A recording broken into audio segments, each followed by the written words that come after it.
اور حیرانی کی بات یہ تھی کہ اس کے چکر ان کے فلیٹ پہ ضرورت سے زیادہ ہی لگ رہے تھے۔ اور پھر اسرار صاحب کے دوست کا انہیں بتانا کہ انہوں نے ویر کو بائک پہ دیکھا تھا، عجیب سے حولیے میں۔ عجیب حولیے سے مراد بے حد سادہ کپڑوں میں۔ تب سے ان کا ماتھا ٹھنکا ہوا تھا۔ وہ پہلے تو اس چیز کو نظر انداز کر رہے تھے، لیکن اب انہیں یہ معاملہ قابل توجہ لگنے لگا تھا۔ وہ شاہ کے پہلو میں سو رہی تھی، اس کا سر شاہ کے بازو پہ تھا۔ شاہ نے اپنا رخ اس کی جانب کر رکھا تھا۔ وہ اس کی معصوم نقوش دیکھ رہا تھا، جو اب کسی شانت سمندر کی لہروں کی مانی ٹھہرے ہوئے تھے۔ اگر وہ جاگی ہوتی تو یہ آنکھیں بولتی، اس کی باتیں پورے کمرے میں چڑیا کی چہچہاہٹ کی طرح سنائی دیتی۔ بہت دنوں پہلے شاہ نے اکیلے بیٹھ کر اسی کمرے میں سوچا تھا کہ کچھ دنوں میں اس کمرے میں لاج کے آ جانے کے بعد رونق لگ جائے گی، اور اب ایسا ہی تھا۔ وہ آفس سے تھکا ہوا جب گھر آتا تو اس کی تھکان کو دور کرنے کے لیے اس کی بیوی موجود ہوتی تھی، جس کے پاس نہ جانے کہاں سے نئی نئی باتیں آ جاتی تھیں۔ اسے حیرانی ہوتی کہ کوئی ایسے اتنے رنگوں سے میزن ہو سکتا ہے۔ لاج کا ہر رنگ نرالا تھا۔ آج بھی جب وہ آفس سے آیا تو کمرے میں آ کر ابھی وہ بیٹھا ہی تھا کہ لاج جلدی سے کمرے سے باہر گئی۔ اس نے چونک کر اسے دیکھا تھا۔ جب وہ واپس آئی تو اس کے ہاتھ میں پیسے تھے، جو وہ شاہ کے پاس لے آئی تھی۔ یہ کھانے کے پیسے جو بچ جائیں وہ مجھے واپس دے دیں۔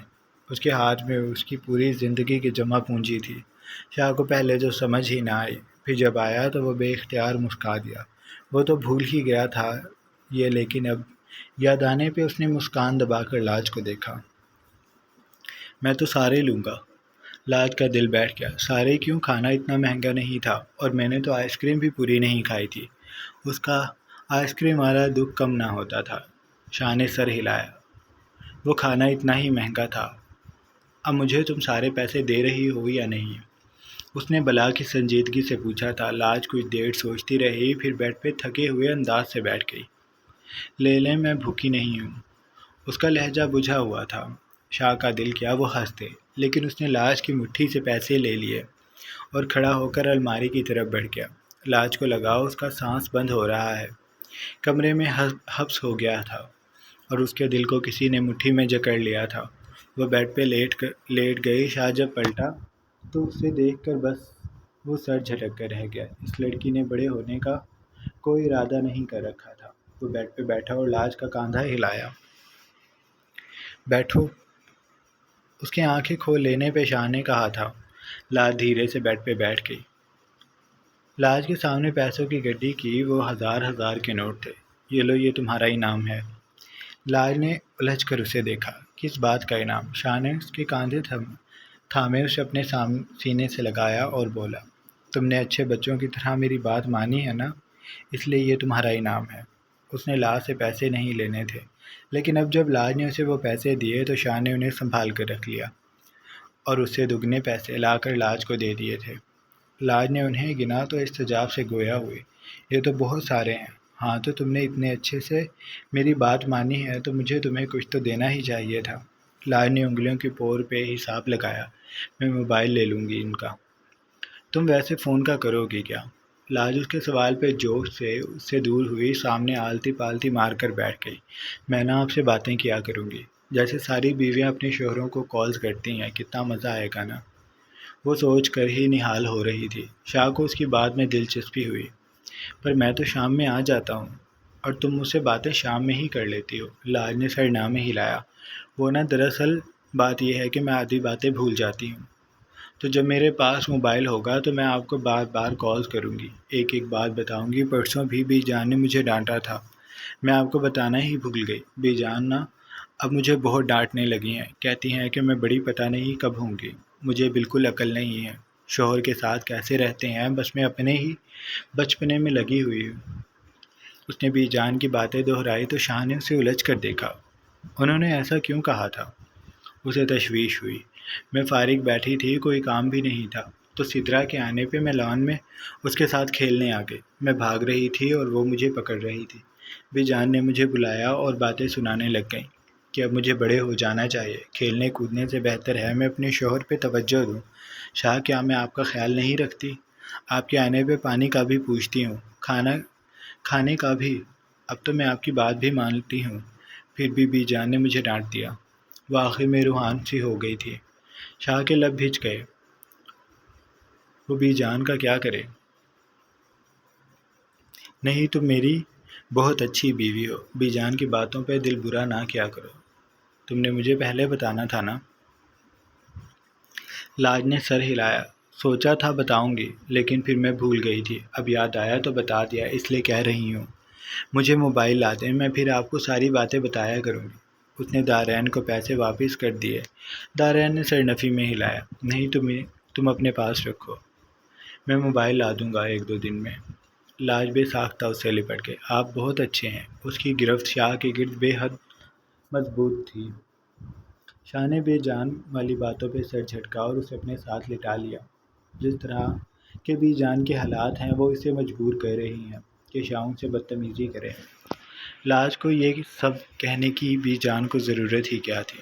وہ جیسی ہے ٹھیک ہے، اسے بدلنے کی ضرورت ہی کیا ہے؟ وہ پورا دن تو شاہ شاہ کرتی رہتی ہے، پھر پتہ نہیں بی جان کی نظر میں وہ کون سی توجہ ہے جو لاج کو شاہ پہ دینی چاہیے۔ شاہ نے گہرا سانس لیا تھا۔ بی جان نے قسم کھا لی ہے، جیسے کہ وہ لاج اور اسے سکون سے نہیں رہنے دیں گی۔ اس وقت سے شاہ سے سویا نہیں گیا تھا، وہ بس لاج کو دیکھ رہا تھا۔ اس لڑکی کا کیا قصور ہے جو اتنا کچھ سنتی رہتی ہے؟ شادی کے بعد سے ہی بی جان کا رویہ اس سے کافی بدل گیا تھا۔ ان کے لہجے میں اب بس شاہ کو مطلب چھپا دکھائی دیتا تھا، لیکن وہ کر ہی کیا سکتا تھا؟ اب وہ بات پہ بی جان سے لڑنے سے تو رہا۔ اس نے سر جھٹکا اور لاج کو اپنے سینے میں بھیج کر آنکھیں موند لیں۔ صبح اس کی آنکھ کچھ دیر پہلے کھل گئی تھی۔ شاہ بھی سو رہا تھا۔ اس نے چہرہ اٹھا کر شاہ کو دیکھا۔ وہ گہری نیند میں سو رہا تھا۔ اس کے سیاہ بال ماتھے پہ بکھرے تھے اور وہ مردانہ بھاری سانس بھر رہا تھا۔ لاج کو پہلی بار وہ بے حد معصوم لگا، کوئی چھوٹا سا بچہ۔ وہ آہستگی سے اٹھی اور اس کے قریب بیٹھ کر اس کا چہرہ دیکھنے لگی۔ کچھ دیر وہ بس اس کا چہرہ دیکھتی رہی، پھر اس نے ہاتھ بڑھا کر شاہ کے ماتھے پہ بکھرے بال درست کیے۔ وہ اس کی مونچھوں کو وٹ دینے لگی۔ اسے یہ کھیل اچھا لگا۔ وہ کبھی اس کے بال بکھیر دیتی، کبھی انہیں درست کرنے لگتی۔ پھر اس کے دل میں نہ جانے کیا آیا کہ اس نے شاہ کا سر دھیرے سے اپنی گود میں رکھ لیا اور اس کا گال نرمی سے کھینچنے لگی۔ ابھی اس نے گال کھینچا ہی تھا کہ شاہ نے بوجھل آنکھوں کو کھولا۔ اسے دھندلی سی پرچھائی دکھائی دی تھی۔ نیند جیسے ہی چھٹی تو اسے لاج کا چہرہ صاف دکھائی دیا، جس کی اب ہوائیاں اڑ گئی تھیں۔ میں بس کھیل رہی تھی، میں آپ کو اٹھانا نہیں چاہتی تھی شاہ۔ باقی کی بات اس کے منہ میں ہی رہ گئی۔ شاہ نے اپنا چہرہ اس کے پیٹ کی جانب کیا اور اس کی کمر میں ہاتھ ڈال کر شاید وہ آنکھیں موند چکا تھا۔ اس کی گرم سلگتی سانسیں لاج کے پیٹ کو جھلسا رہی تھی۔ شاہ نے اس کی قمیض کو سرکایا اور پھر اس کے پیٹ پہ اپنے لب رکھ دیے۔ لاج کا سانس اٹک گیا، دل کسی کھائی میں اترنے لگا۔ شاہ کی گرفت اس کی کمر پہ مضبوط تھی۔ تم ایسے کتنی دیر بیٹھ سکتی ہو؟ اس نے گمبھیر لہجے سے سوال کیا تھا۔ لاج کو سمجھ نہ آئی کہ وہ کیا جواب دے۔ جب وہ بولا تو اس کے لب لاج کے پیٹ کو چھو رہے تھے۔ وہ تپتے گلاب جیسے لب اس کے صحرا ہوتے وجود کو اپنی خوشبو سے مہکا رہے تھے۔ اس کا ہاتھ لاج کی کمر پہ تھا۔ قمیض کو پیچھے سے سرکاتا وہ اس کی کمر پہ اپنا کثرتی بازو لپیٹ چکا تھا۔ ہاتھ کو آگے کی جانب لا کر وہ اپنی انگلیوں کی پور اس کی کمر کے بائیں جانب متحرک کر چکا تھا۔ وہ کبھی اوپر جاتے تو کبھی نیچے کا سفر کرنے لگتے۔ لاج کے رونگٹے کھڑے ہو گئے تھے۔ وہ اپنے پیٹ پہ شاہ کے لبوں کی نرماہٹ، اس کی سانسوں کی تپش اور داڑھی مونچھوں کی چبھن ایک ساتھ محسوس کر رہی تھی۔ یہ کئی طرح کے لمس اس کے دل کو ٹھوکر لگا رہے تھے۔ آج پہلی بار ایسا ہوا تھا کہ وہ اس لمس کو اس قدر محسوس کر رہی تھی کہ وہ پگھلنے لگی تھی۔ اسے اپنی حالت پہ حیرانی ہوئی۔ یہ تجربہ نیا تھا، لیکن اس تجربے میں ایک تشنگی تھی، قربت کی تشنگی۔ وہ شاہ کو دور نہیں کرنا چاہتی تھی۔ بتاؤ نا۔ اس نے دوبارہ اپنا سوال دہرایا تو لاج بدقت بولی، کیوں؟ کیونکہ میرا ابھی بہت لمبی نیند سونے کا ارادہ ہے اور تم تھک نہ جاؤ اس لیے پوچھ رہا تھا۔ اگر تم کمفرٹیبل ہو تو میں سو جاتا ہوں، ورنہ کچھ دیر بعد ہٹ جاؤں گا۔ لاج کچھ دیر خاموش رہی، پھر وہ بولی تو اسے اپنے جواب پہ خود حیرانی ہوئی۔ میں کمفرٹیبل ہوں، آپ سو جائیں۔ شاہ نے اپنا چہرہ نکال کر نکھالا۔ اس کی مخمور آنکھیں مسکاتی تھیں۔ میرا بہت اچھا بیبی۔ اس نے دوبارہ وہیں چہرہ کر لیا تھا۔ اب کی بار اس نے وہاں دھیرے سے دانت گاڑے تو وہ سسکاری تو وہ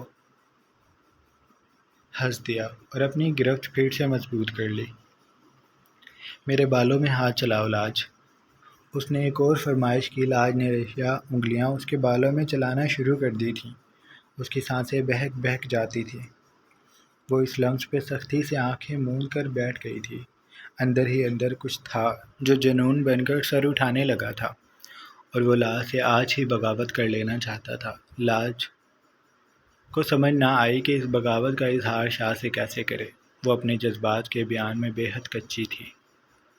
شری صبح اٹھنے کے بعد اپنی پرانی ڈائری تلاش کرنے لگی تھی۔ اس نے جب سے کالج چھوڑا تھا ساری دوستوں سے رابطہ ختم کر دیا تھا، لیکن اسے اب کسی اپنی ہم عمر دوست کی ضرورت تھی جو اسے سنے۔ شری خود کو مصروف کرنا چاہتی تھی، لیکن اسے سمجھ نہیں آ رہی تھی کہ وہ کیسے خود کو مصروف کرے۔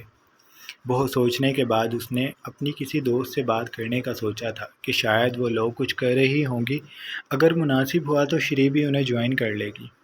اسے بڑی مشکل کے بعد اپنی ڈائری ملی تھی۔ اس نے وہ ڈائری کھولی اور بیڈ پہ بیٹھ گئی۔ اس نے اپنا موبائل سائڈ ٹیبل سے اٹھایا اور اس پہ ڈائری سے دیکھ کر نمبر ملانے لگی۔ یہ نمبر مہوش کا تھا جو کالج میں اس کی سب سے اچھی دوست ہوتی تھی۔ اس کا نمبر کھلا تھا۔ شری کے چہرے پہ اداس سی مسکان دوڑ گئی۔ مہوش اسے کہا کرتی تھی، تم بدل سکتی ہو لیکن میں ایسی ہی رہوں گی۔ میرا یہ نمبر ہمیشہ کھلا رہے گا، تم جب چاہو مجھ سے رابطہ کر سکتی ہو۔ شری نے پہلے کچھ سال رابطہ رکھا، لیکن پھر زندگی اتنی مصروف ہو گئی کہ اس نے کسی سے بھی بات کرنا ہی چھوڑ دیا۔ لیکن وقت نے اس کے ساتھ کیسا کھیل کھیلا تھا کہ اسے بیکار کر دیا تھا۔ دوسری بیل پہ کال اٹھا لی گئی تھی۔ ہیلو مہوش۔ شری کی آواز میں لرزش تھی۔ جی میں مہوش ہوں، آپ کون؟ وہ مصروف سے انداز میں بولی تھی۔ شری کی آنکھیں بھیگنے لگیں۔ میں شری بات کر رہی ہوں، تمہارے ساتھ کالج پڑھتی تھی۔ اس کا جملہ بھی مکمل نہ ہوا تھا، مہوش دوسری جانب سے تقریباً چلائی تھی، شری یہ تم ہو؟ اوہ میرے خدا، مجھے یقین نہیں آ رہا۔ شاید اس کی بھی آنکھیں بھیگ گئی تھی۔ وہ روندھی ہوئی آواز سے بولی تھی، میں تو سمجھی تھی کہ تم مجھے بھول گئی ہو۔ شری نے آنکھوں کے گوشوں کو صاف کیا، پھر بولی، نہیں مجھے تم یاد تھیں۔ مہوش مجھے تم سے ایک کام تھا، کیا تم مجھ سے مل سکتی ہو؟ تم اسی شہر میں ہو نا؟ ہاں میں اسی شہر میں ہوں، شادی یہیں ہو گئی تھی تو میرے دوسرے شہر جانا ہی نہیں ہوا۔ تم سے میں ضرور ملنا چاہوں گی۔ تم نے گھر تو نہیں بدل لیا نا؟ نہیں میں وہیں رہتی ہوں۔ تم کب فری ہوگی؟ میں تمہارا انتظار کروں گی۔ میرا بس چلے تو ابھی آ جاؤں، لیکن ابھی میں اسکول ہوں۔ لیکن شام میں لازمی تمہارے پاس آؤں گی۔ مجھے ابھی بھی یقین نہیں آ رہا کہ میں تم سے بات کر رہی ہوں۔ میں بہت خوش ہوں شری۔ وہ یہ بات نہ بھی بتاتی تو شری جانتی تھی اس کے ایک ایک حرف میں خوشی تھی۔ وہ چہک رہی تھی۔ شری کچھ دیر اس سے بات کرتی رہی، پھر اس نے فون بند کر دیا تھا۔ شام میں میری دوست آئے گی امی۔ پھپھو نے اسے حیرانی سے دیکھا۔ تمہاری دوست؟ انہیں جیسے یقین نہ آیا۔ ہاں سوچ رہی تھی خود کو مصروف کر لو، اس لیے پرانے دوستوں سے ملنے کا فیصلہ کیا ہے۔ پھپھو کی آنکھیں بھیگ گئیں۔ شری، انہوں نے شری کو اپنے سینے میں بھینچ لیا تھا۔ مجھ سے زیادہ تو آپ روتی ہیں امی، مت رویا کریں، میں ٹھیک ہوں، اور اگر نہیں بھی ہوں تو ہو جاؤں گی۔ میں نے کوشش شروع کر دی ہے، اب میں اس میں کامیاب بھی ہو جاؤں گی۔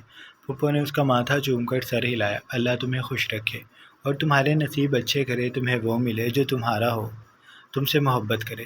شری ان کی بات پہ کرب سے مسکرائے۔ ان باتوں کو چھوڑیں امی، یہ بتائیں آج سوٹ کون سا پہنوں؟ تیار تو مجھے لاج کر دے گی۔ پھپھو بھیگی آنکھوں سے مسکا دیں۔ کوئی گہرا رنگ پہننا، آپ نکال دیں۔ پھپھو نے سر ہلایا اور شری کے ہاتھ ساتھ اس کے کمرے میں آ گئے۔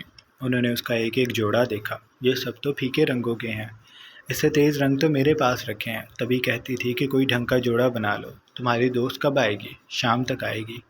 پھپھو نے سینے پہ ہاتھ رکھ کر شکر ادا کیا۔ یہ تو بہت اچھی بات ہے۔ تم آج میرے ساتھ چلنا، شاپنگ کریں گے، تمہیں پہلے پارلر لے کر جاؤں گی، پھر کپڑے لیں گے۔ انہوں نے اس کا چہرہ تھوڑی سے پکڑا۔ کان بھی خالی ہیں، گلا بھی، اور کلائیوں میں جو چوڑیاں ہیں اتنی پرانی ہو گئی ہیں کہ بس آج تو میرے ساتھ چلنا، میں تمہیں شاپنگ کروا کر لاؤں گی۔ امی میری دوست آ رہی ہے، رشتے والے نہیں۔ پھپھو کو اس کے منہ سے یہ شرارت اچھی لگی۔ وہ بھی آ جائیں گے۔ تم بس اب تیار رہا کرو، ابھی کوئی دیر میں چلیں گے شاپنگ پہ۔ امی لاج کو بھی لے کر جائیں گے؟ پھپھو نے لب بھیج کر اسے دیکھا۔ ظاہر سی بات ہے اسے لے کر جائیں گے، ورنہ وہ میرا خون پی جائے گی۔ اور اچھی بات ہے نا، وہ ساتھ ہوگی تو تمہیں شاپنگ میں ڈھیلا نہیں پڑنے دے گی۔ میری تو بات پھر تم نظر انداز کر دیتی ہو، اس کی تو مان لو گے۔ پھپھو ہنس کر بولی تھی۔ ان کی ہنسی میں خوشی تھی اور خوشی میں سکون۔